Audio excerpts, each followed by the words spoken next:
அனைவருக்கும் வணக்கம்.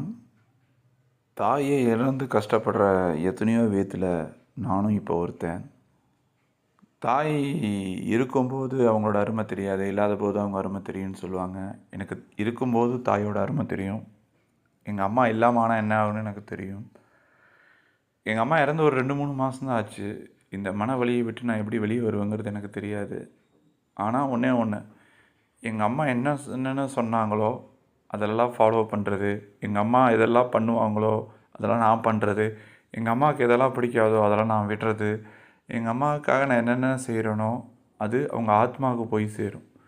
நீங்களும் உங்கள் அம்மாவை இழந்து வாடிக்கிட்டு இருந்தீங்கன்னா, உங்கள் அம்மா சொன்ன விஷயங்களை மனசில் வச்சுட்டு அதுபடி நடக்க. அவங்களுக்கு பிடிக்காத விஷயங்களை பண்ணாதீங்க. அவங்களுக்கு பிடிக்காத ஒரு பொருளை சாப்பிடாமல் இருப்பாங்களா, அந்த பொருளை நீங்களும் சாப்பிடாம விட்டுருங்க. பொறுமையோடு இருங்க. உங்கள் அம்மாக்கிட்ட என்னென்ன குணங்கள் இருக்கோ அந்த குணங்கள்லாம் உங்கள்கிட்டையும் கொண்டு வந்து, நீங்கள் உங்கள் அம்மா இல்லைங்கிற நினைப்பையே மீறி நீங்கள் உங்கள் அம்மாவே மாற கற்றுக்கிட்டிங்கன்னா, இந்த அம்மாவோட இழந்திலிருந்து வெளியே வர அந்த வலி கொஞ்சம் கம்மியாகும். ஸோ அம்மா இழந்து தவிச்சிட்ருக்க ஒவ்வொருத்தருக்கும் என்னோடய ஆழ்ந்த அனுதாபங்கள்.